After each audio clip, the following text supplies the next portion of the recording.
السلام علیکم ورحمت الله وبرکاتہ.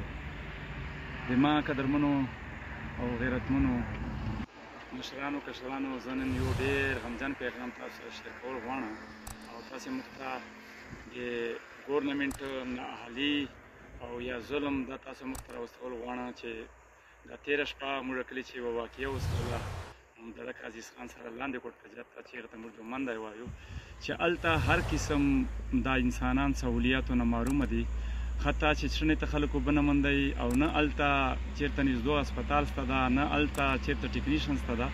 نو تېره شپه دا یوه واقعه وسوله چې یو مار یو روح ورته کټ ته یو ماشوم یې وخوړل کور والا ته پته نه ولله چې نوید ګل نام یې و 8وي کلاس سټوډنټ و او تقریبا 13 سال یې عمر و. هغه نه بعد هغه مار یعنې شپې تقریبا 12 بجې هغه مار مور ته واوښته کټ ته.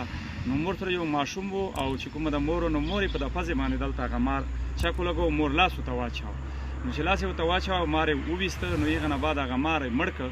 نو مور سره یو ماشوم پروت و. دو سوچ دا وکړو کور والې چې هغه ماشوم خو ده دا ماشوم یې کیدای شي خوړلی. نو مشکل چې یو هسپتال ته د ډک عزیز خان چې بېشو په نام باندې چې داسې خو نسي ویلی چې ړنګ دې سي دا الفاظ خو ښه نه دي خو که دا ووایي چې هلته نه تر اوسه پورې چېرته MBBS ډاکټر راغلی ده او نه یې دا ټچ کړی ده او نه یې لیدلی ده نه هلته سیوینګ لایف چې کوم میډیسن دي چې هغه زندګي سره تړلي میډیسن دي چې سیف ډرګس ته ورته ویلی سي هغه هلته څوک سوچ نسي کولی چې هلته به دا انجکشن یې میلاو سي نه بیا ډاکټر یې نه ټیکنیشن یې نه هلته ایلچوي سته نه څه شی سته نه څه شی سته. نو هغه نه بعده دو روح وکړو د تاجوړي.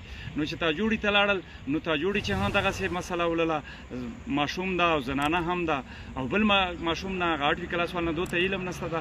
نو دو چې کومه ده بیا لاړل DHQ ته. نو DHQ چې تقریبا هلته 3-4 غنټې تېرې کړلې خو چې کوم سیف ډرګس دا نه میلاوېدلو. نو هغه نه بعد دو ریفر کړل بنو ته. نو بنو ته چې په لارې باندې دو روانو نو دو دا ویل چې هغه زنانه خاموشي غوندې اختیار کړله. نو چې کوم 1122 چې کوم هغه ټیکنیشن و هغې ورته راغی ویې کتله. نو هغه ورته ویل چې دغه خلیفه ګلنواز ته نه رسو دغه DHQ ته واپس کړو. نو DHQ هسپتال بنو ته دو لاړل. نو چې هلته دې ټسټونه کول نو دا چې کومه ده هلته بیلجی باندې دا ایکسپایر سلی وه. الله پاک ته دې قبر نور نه ډکي پسماندګانو ته د خدای پاک صبر جمیل نصیب کړي. دو خو آبي مار دالې یوړ یا چې شپې تقریبا 1:30-2 بجې هغه کوم نوید ګل په نام باندې چې کوم ماشوم و 8وي کلاس وه هغه تکلیف شوري که په پزو خولې باندې چې کومه ده هغه اساس ظاهر سله جګ مګ وینه مینه راغله.